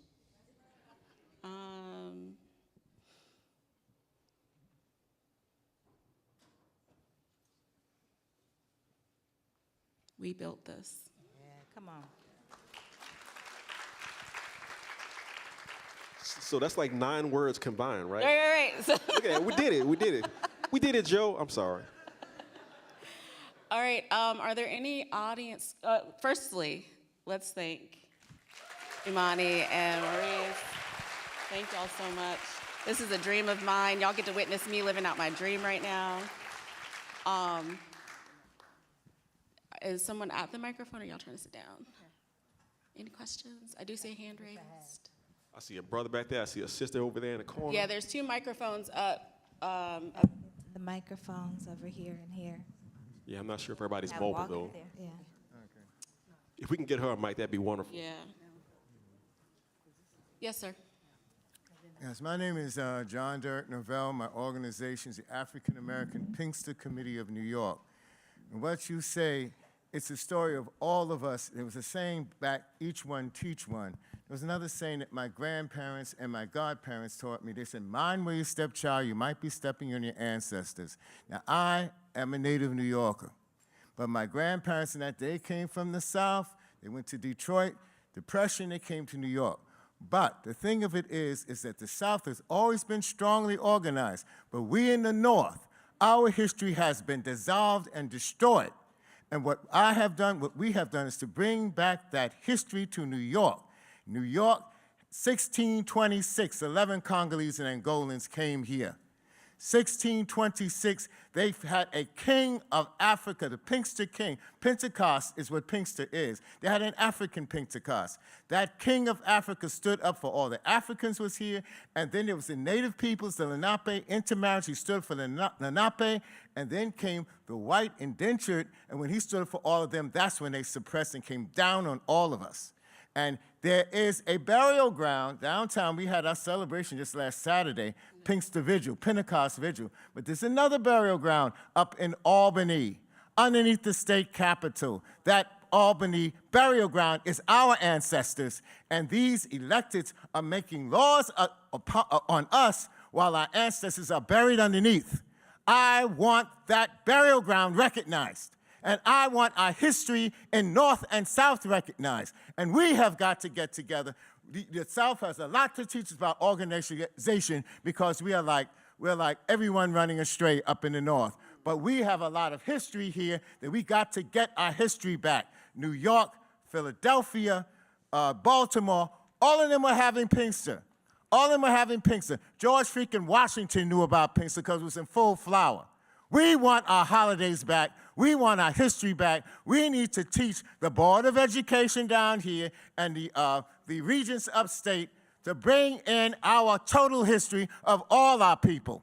And that's what we need to do. When we are together, when we're together, North and South, East and West, then we will have the power that we need to overcome the horrible situation we are in, because Trump is about to destroy all of our history, all of our memory, and I'll be damned if we stand by and let it go on. Thank you. Thank you. Hey, I can't say it no better than that, bro. Thank you for that. Ma'am. We literally have time for one more question, please. Question. Hello. I just wanted to ask, everyone in this audience is very involved, very informed, but there are, of course, millions of black people who live in New York City especially, who come from other places. They don't have the history. And I just wanted a few comments because there's just a lack of organization, a lack of knowledge. People want something to happen, but they really don't know how to do it. Some of us belong to unions. A lot of us are retired. People like me, I saw the civil rights movement as a teenager, and now I see it's coming around. But I just wanted some comments on how to get people informed, because they work so hard, especially in New York City. Yeah. So it's hard to get them focused. They know things are wrong on their job and in their communities. They know that their communities are being taken over by people who really don't care. But I just wanted some comments, because I think that's the biggest challenge for people. A lot of people are going south, but they have no idea what really went on in Georgia and North Carolina. They go because it's a better place to live in terms of housing and maybe a job. So I just wanted some comments, and you guys, all of you are fantastic. Thank you. Ma'am, thank you. Thank you for that. Look, briefly, I'll just say two things. To your point about people coming from other places, America, despite what they try, represents hope to this day to many people all across the face of this planet. Look, for me as a Southern, like, look, we can show y'all solidarity, but me, like, being this Southern, this little kid, being in the subway and, like, being in one subway car and looking around and seeing that every single person has a different, like, background, ethnicity, speech, religion, that's a beautiful thing. That's the mirror of both sides of the equation. The other part of it is, look, I'm a God-fearing man. I'm just going to say that, right? I was raised in the church. I still believe. If you're an atheist, I respect that as well. Maybe it's fate, maybe it's the universe, but there are no accidents. You are here for a reason right now. Let me give you a quick example. Or so you have 30 seconds. Yeah. I got off the plane at JFK, came out the subway 125, went to my hotel on 125. I'm walking, and I see somebody I know. Hey, Rebecca, I'm going to put you on blast for a second. Rebecca Ricksecker, raise your hand in the back. Where are you? Yeah, there she is. That's my student from Virginia. What's the chance of us being in the same place? She wasn't coming here. She was going to meet a friend, like, from something. My point is, you're here for a reason, all right? Think about that. Meditate on that when you go back home tonight, and just think what that means. We can make a difference, okay? Whatever your skill set is, use that to do something to improve what we're dealing with right now. That's how change happens.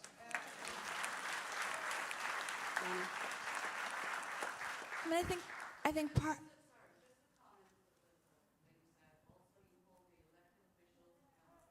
Yes, hold the people in office accountable. That's their job, to respond to us. Imani, please. No, I was just going to say, I think being at events like this is important, and to not underestimate the significance of spending time becoming informed. So often you hear people say some formulation like we have to stop all this studying and reading and we have to start doing, but this is actually a complicated landscape. And I often think of the example of my grandmother. My grandmother was a domestic, and then she worked in a hospital. She was trained in respiratory therapy. My grandmother read every day. That was the model for me of someone who reads every day. That's a muscle that is essential for becoming informed. So to actually understand how to organize in ways that are substantive does require serious study. And there's tradition. So the Schomburg is a fantastic example of it, and there's lots of other examples historically in New York City, the Jefferson School of Social Science, for example. And so I do think that deciding to cultivate that muscle for becoming informed and then sharing that information, as the gentleman did with Pinkster, for example, is a really important model. Thank you. All right, beloved community, thank y'all for being in this space. I want to shout out a space similar, not similar to Schomburg, but in spirit, Weeksville Heritage Center in Brooklyn. I used to work there, the site of the first free Black community in New York City, as another place for convening, learning, gathering as well. Okay, so we will have a book signing just in the lobby after this. And please tell folks about this beautiful conversation that we witnessed by hashtag Schomburg100. Continue to celebrate 100 years of Black community archives research. I mean, so many answers are in this building for some of the questions that y'all have. And yeah, see y'all next time. Thank you. Thank you.